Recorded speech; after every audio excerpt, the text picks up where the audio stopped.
sa Panlasang Bicol. Today menu, luluto tayo ng adobo sa asin. Ito ay mostly ginagawa ng mga Bicolano. Ang adobo sa asin is kaya niya magtagal ng 3 days or 5 days.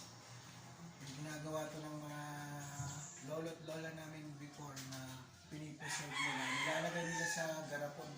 Kaya niyang i-preserve ng 3 to 5 days. And mamantika siya. Yung mantika, kumbaga makakasave ka eh. Yung mantika doon mo ilalagay mo sa kanin and then lalagay mo lang ng toyo o kaya patis. May adobo ka na. And then yung karne niya, hindi siya nasisira. So yun yung gagawin natin ngayon. Ang ingredients lang yan is konti lang. Asin lang, tubig, tsaka bawang. So, ang gagamitin natin karne ngayon is kasim. So, nag-slice na ako ng baboy. Kasim to, or pork belly, pwede rin siya. More on fat side. And then, pag maghihiwa kayo, dapat the same size din siya. So, nalagay natin siya sa tiplon o saucepan. So gagamit ako ng tiplon kasi pag ang gamit mo is regular na kawali, ang tendency niya nagdidikit siya sa gilid, nasusunog. So pag tiplon, wala siyang burn side. So lalagay natin ang bawang. So ang bawang ko is kasama yung balat. Kumbaga mas masarap. Mas maraming bawang, mas masarap. So, lalagyan natin siya ng asin. Tatlong. Bakit siya napipreserve? Bakit siya kaya niyang tumagal? Naluto kasi siya and then asin lang ang ginamit mo. Walang sibuyas at kamatis. Pag may ganun, madaling masira. Ang baboy, kaya niyang tumagal na.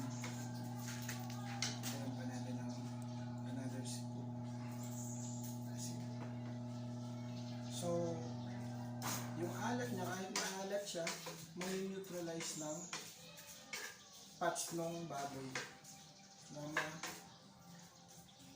mapuproduce ng karne. Kasi yung fats na yan, magiging oil yung mamaya. So, lalagyan natin ng tubig. So, over meat lang yung tubig niya. Pwede natin siyang dagdagan para maya kung kulang pa yung tubig niya. So, palalambutin natin yan. Pakukuluin natin. Ayan. Antay tayo ng 30 to 45 minutes. Pag nakita natin na malambot na yung baboy and then na yung tubig niya is less na, nag-oily na yung taba, nagtuturn to oil na yung taba ng baboy. And then mag-add tayo ng konting mantika later on para mas dumami yung mantika niya. Alright? I'll see you in a bit. Okay, check natin. Medyo konti na lang yung sabaw niya.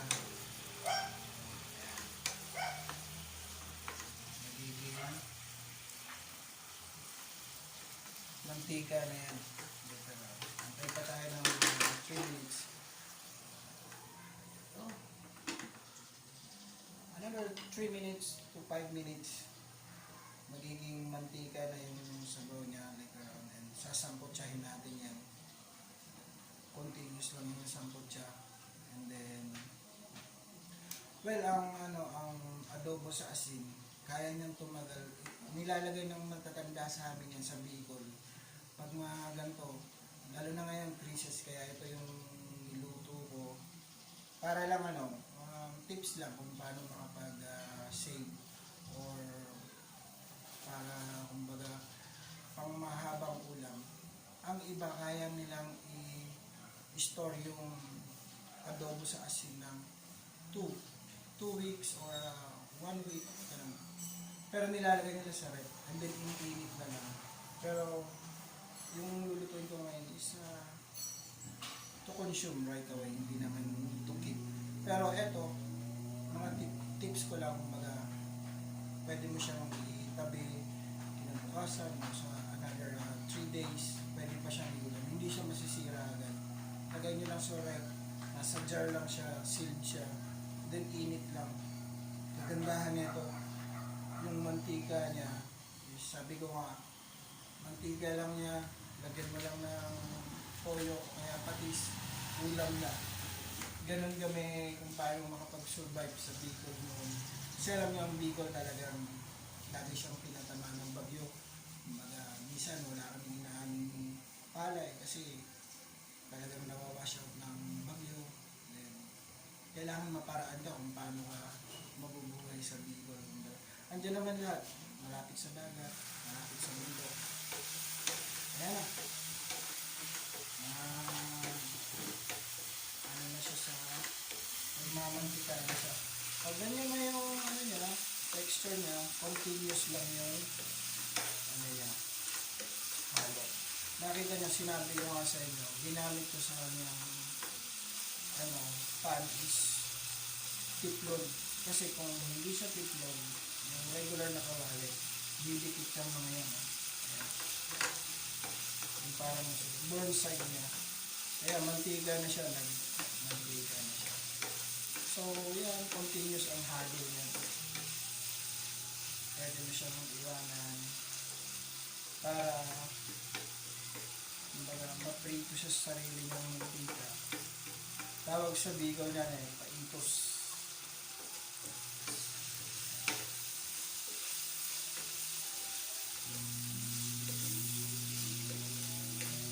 So, antay natin siyang maging golden brown. Anong chicharon ba? Antay natin siyang pagkakas kasi may mantika na siya. Sarili niyang mantika, wala akong inad dyan. Sarili niyang mantika yan.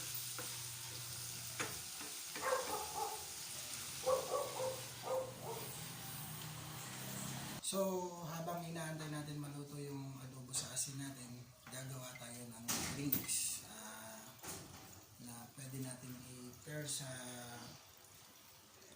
adobong asin natin.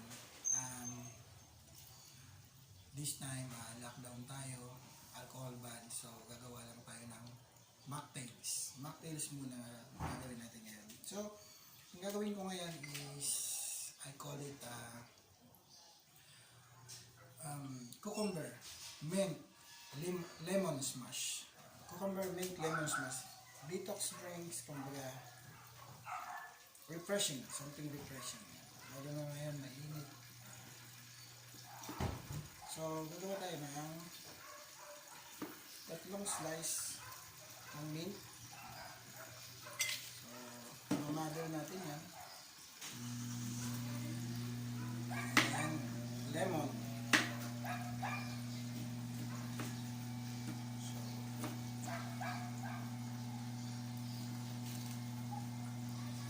Wedge of lemon, 2 wedge, and madal natin siya.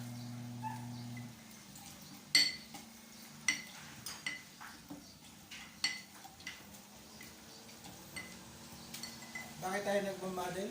Para makuha natin yung natural juice mo, fruits and cucumber, yung lemon at cucumber natin. Mamadal natin. So, ang kulang sa kanya is mint. Meron tayong tayo dito.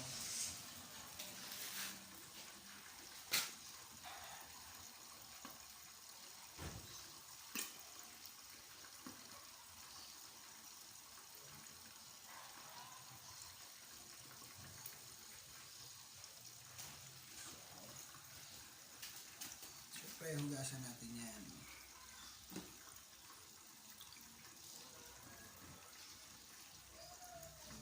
Sa tangkay niya para medyo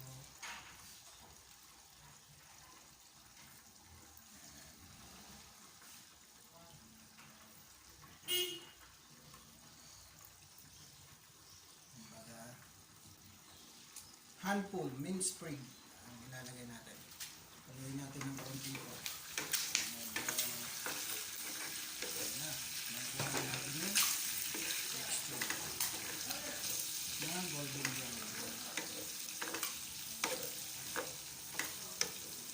habang inaantay natin magluto yan, gawa tayo ng drinks. So, hindi natin siya imamadel yung meat.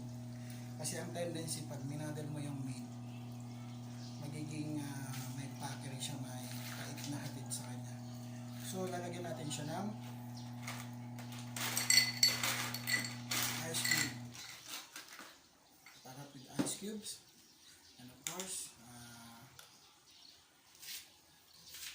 syrup. 1 ounce ng syrup. Ayan, 1 ounce ng syrup. And gumawa na ako kanina ng Sunquick lemon. Sunquick ang ginamit kong lemon. 6 ounce ng Sunquick lemon. 2, 4, and 6. Okay. So, shake natin siya.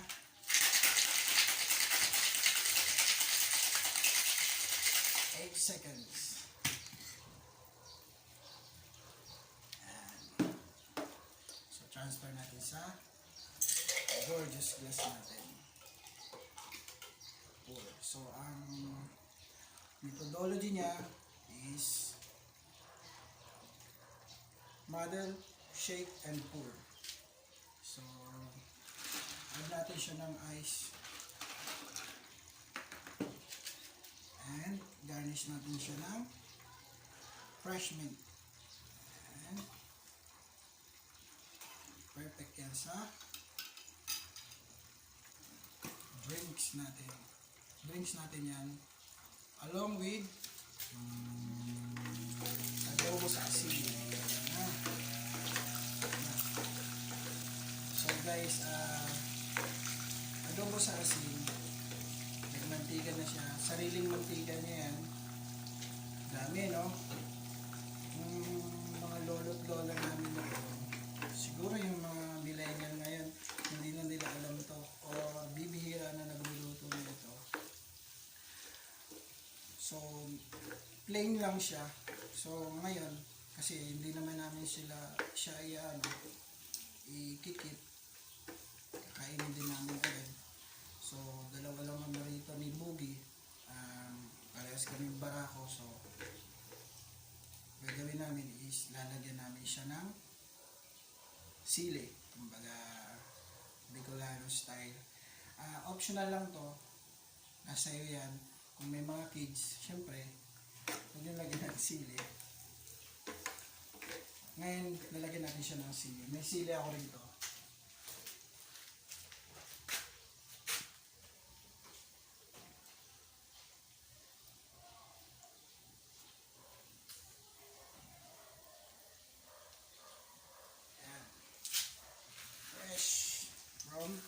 My little garden. So tatanggalin natin yung stem ng sili.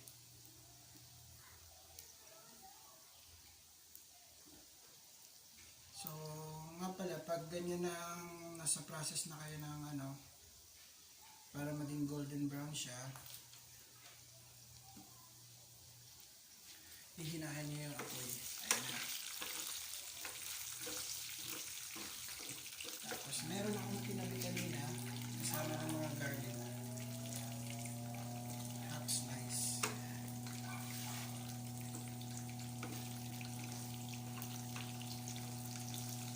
Para yun sa garnish natin. Ako pag nagluto ako laging mayroong kaartehan na garnish. Presentation yan para parang mocktails natin, presentation mayroong mint leaves. Ganon din sa pagkain. May garnish para kumbaga yung garnish is parang sinasabi sa'yo, come on, eat me. Kumbaga kainin mo ako, masarap ako, parang ganon. Yun yung niya, message ng garnish sa pagkain. Parang enticing you to eat me. Ganon din sa drinks. Kahit siya nilalagyan ng mga bartender ng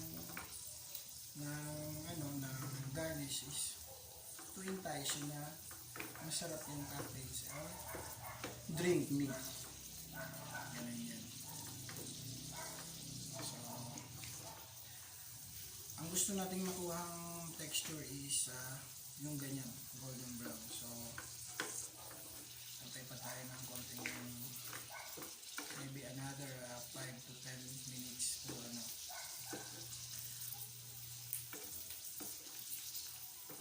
Alam mo masarap i-pares dito. Atsara. Isa pa yun, sa mga panahon ito, princess, talagang yun yung the best na gawin. Atsara. Ulam, ang ulam. Tuyo lang ulam mo, may atsara ka on the side. Ulam na yan. Yung mga inihaw. Any inihaw, pork chop, inasal, atsara, the best yan. So, eto, adobo sa asin, spicy version. Hindi ko siya chinap yung sili, pero mag-release muna siya ng spiciness. And ang gagawin kong sausawan dito is suka lang na merong paminta at saka pinipit na na garlic. Ayan. Lapit na siya. Kasi kailangan natin makuha yung brown.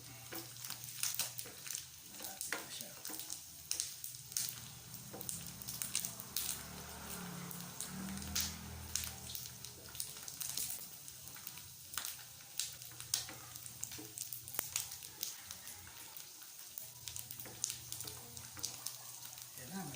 So, kung ilalagay mo siya sa jar, sama mo yung mantika niya. Yun yung mag-preserve sa kanya. Sabi ko nga kanina, kaya niyang mag-stay nang hindi siya nasisira for 2 to 3 weeks. Basta nasa rep. Or kung wala siya sa rep, wala siya sa temperature control, sa lamesa lang siya, basta nasa garapon siya, sa jar, 1 week kaya niyang tumagal.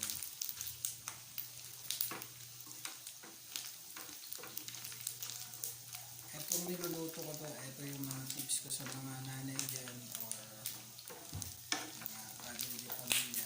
Ito yung the best na ulam para makapag-tipid kayo. Napaka-basic ng ingredients niya, asin lang, tsaka garlic. So, ayan na, nakuha na natin yung golden brown niya. Parang ano lang, no? Para lang siyang litsong kawali, no? Ayan. Patayin natin. So, set aside natin itong garnish natin. Platings natin yan.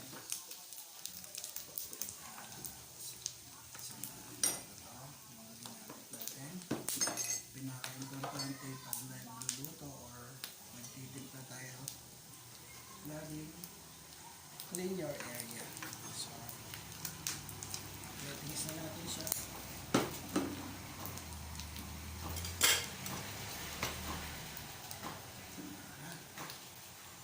Lagyan tayo ng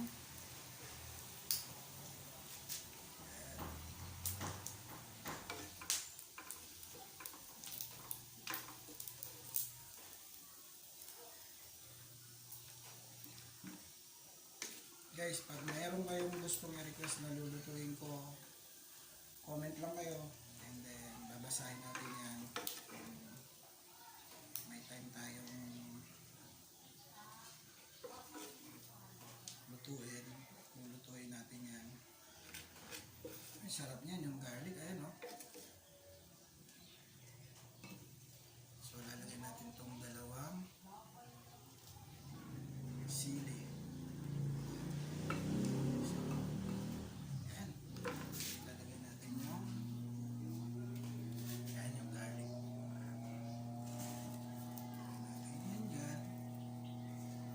Wait.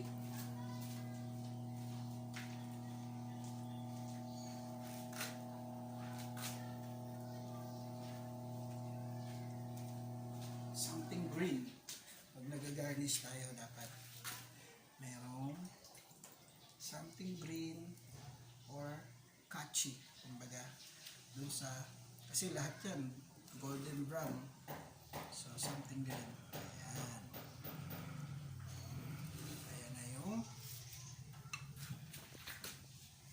Ayan na yung ating adobo sa asin. My version, Bicolano style. Actually, influence to sa akin ng lolo ko. Kasi madalas titipid kami sa ulam before. And then, ito naman ang refreshing drinks natin. Kumbaga, to neutralize the spiciness ng kinakain natin. Detox drink siya. Healthy. Cucumber, mint, lemon smash. Guys, thank you for watching for my video, and please subscribe and para makagawa pa tayo ng maraming videos. Welcome sa my cook out demo here in my little garden. Thank you for watching.